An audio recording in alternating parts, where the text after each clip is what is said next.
আলাইকুম। আমি আবুল কাশেম একে ব্লগ পক্ষ থেকে আপনাদেরকে জানাচ্ছি শুভেচ্ছা এবং অভিনন্দন। আমি এই মুহূর্তে আছি ধামরাই উপজেলা বালিয়া ইউনিয়নে একটি জমিদার বাড়ি। এটা ছিল মুসলিম জমিদার বাড়ি। বাংলাদেশে নির্দিষ্ট কতগুলো মুসলিম জমিদার বাড়ি আছে তা সঠিকভাবে বলা খুবই কঠিন। তবে ঐতিহাসিকদের মতে সমগ্র জমিদার বাড়ির মধ্যে 10% হচ্ছে মুসলিম জমিদার বাড়ি, আর বাকি হচ্ছিল হিন্দু জমিদার বাড়ি। তাদের মধ্যে অন্যতম ধামরাই উপজেলা বালিয়া ইউনিয়নে এই মুসলিম জমিদার বাড়িটি। প্রায় 400 বছরের পুরাতন ধামরাইয়ের বালিয়া জমিদার বাড়িটি আজও ইতিহাসের নীরব সাক্ষী হয়ে দাঁড়িয়ে আছে। ধামরাই জমিদার বাড়িটি একটি অন্যতম আকর্ষণীয় স্থান। এই বালিয়া জমিদারির গোড়াপত্তন হয়েছিল জমিদার মালিক মোহাম্মদ বক্সের হাত ধরে।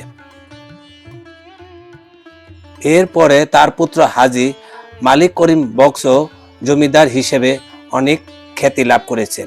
বর্তমানে বালিয়া জমিদার বাড়িটি বেশিরভাগই ধ্বংসের পরিণত হয়েছে। শুধুমাত্র কালের সাক্ষী হয়ে দাঁড়িয়ে আছে সামনে একটি উঁচু গম্বুজ এবং 3 কোণা পেডিমেন্ট আর স্তম্ভযুক্ত বাড়িটির মূল প্রবেশপথটি। বাড়ির সামনেই রয়েছে একটি 3 গম্বুজ বিশিষ্ট মসজিদ। ইতিহাস থেকে জানা যায় এই জমিদার বাড়িটির বয়স প্রায় 400 বছরের পুরাতন এই জমিদার বাড়ি।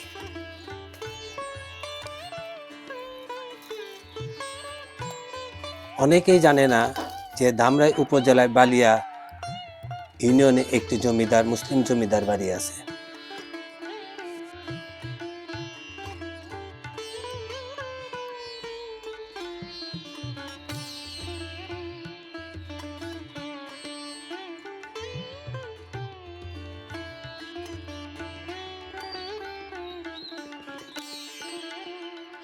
এই বিষয়ে আমরা আরো জানব এই জমিদারের বংশধরের কাছ থেকে। চলুন তার কাছ থেকে আরো বিস্তারিত জেনে নেওয়া যাক এই জমিদার বাড়ি সম্পর্কে। আপনি তো জমিদারের একটা বংশধর, শেষ বংশধর। আচ্ছা, এটা যদি বলতেন যে শুরু থেকে। প্রথম জমিদার করিম বক্স খান, উনি ভারতে আছেন, ভারতে শায়িত আছেন, কবর হয়েছে। দ্বিতীয় জমিদার আলিমউদ্দিন খান, আমাদের পাশে তার কবর, মসজিদের পাশে। তৃতীয় জমিদার মৌলভী আব্দুর রহমান, উনি বেশ কিছুদিন এখানে রাজত্ব করেন। এবং লাস্ট জমিদার সৈয়দুর রহমান খান সুনামিয়া, উনি জমিদার প্লাস এই এলাকার দীর্ঘদিন চেয়ারম্যানই করেন। দীর্ঘ 136 বছর চেয়ারম্যান ছিলেন। বালিয়া ইউনিয়নের জমিদার। বালিয়া ইউনিয়ন, এটা বালিয়া ইউনিয়ন। নাম কি বললেন? সৈয়দুর রহমান খান সুনামিয়া। সে জমিদার ছিলেন, সে চেয়ারম্যান ছিলেন। তিনি দীর্ঘ 36 বছর একাধারে চেয়ারম্যানই করেন সুনামের সাথে। তার ছেলে আমি, সৈয়দুর রহমান খান ছেলে আমি, নকিবুর রহমান খান। আচ্ছা, এই জমিদারি প্রথম যে আসছে উনি কোথাকার বাসিন্দা, মানে কি? প্রথম ওনারা ছিলেন কলকাতা মুলতানে। আচ্ছা, মুলতান থেকে এরা বাংলাদেশে আসে, এখানে। মুলতান কি ইন্ডিয়া নাকি? ইন্ডিয়া। ইন্ডিয়া। আচ্ছা, মুলতান ইন্ডিয়া, ভারত। আচ্ছা। ওখান থেকে তারা বাংলাদেশে আসে, বাংলাদেশে এসে তারা এখানে জমিদারি চালায়। ওখান থেকে তারা শুরু করেন। প্রথম আমলে তারা ওই কাঁচা টাকা দিয়ে, মানে ঘোরা করে কাঁচা টাকা আনতো, এখানে জমিদারি চালাতো। এই জমিদারি মানে কয় একর জায়গার উপরে জমিদারি? এখানে প্রায় 20 একর জায়গা আছে। 20 একর জায়গা আছে। এটা কি কোনো সরকারি কোনো কিছু কি নিছে নাকি পুরাটা আপনি মালিকানা? এখানে জমিদারি আন্ডারে আছে, আমরা রক্ষণাবেক্ষণ করতেছি। এটা বালিয়া। তো এই যে বালিয়া যে জমিদার, মূলত মুসলমান জমিদার, মুসলিম জমিদার। ওখানে বালিয়াটি আছে হিন্দু জমিদার। আচ্ছা, ওনার রাজত্বটা কতটুক ছিল? রাজত্বটা এই এরিয়া মোটামুটি বেশ ভালোই। ঢাকা ডিস্ট্রিক্টের ধামরাই থানা। শুধু কি ধামরাই থানায়? ধামরাই থানা একটা এরিয়া থাকে না? ধামরাই আছে, কালিয়াকৈর থানা আছে, পাশে মির্জাপুর থানা। জমিদার বাড়ির সামনেই একটি 3 গম্বুজ বিশিষ্ট মসজিদ চোখে পড়ল। সেই সময় বাজে প্রায় 1টা, জোহরের নামাজের সময়। আমি অজু করে মসজিদের ভিতরে প্রবেশ করলাম। প্রবেশ করেই মনটা ভরে গেল। বহুত পুরাতন এই মসজিদটি।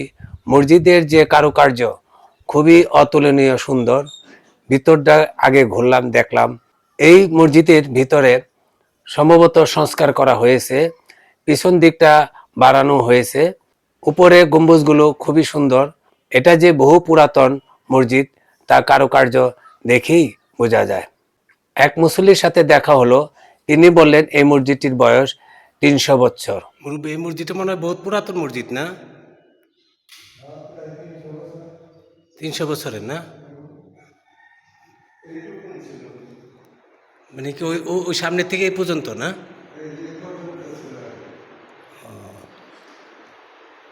বহুত বছর পুরাতন আর কি।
কিভাবে যাবেন ধামরাইয়ের বালিয়া জমিদার বাড়িতে?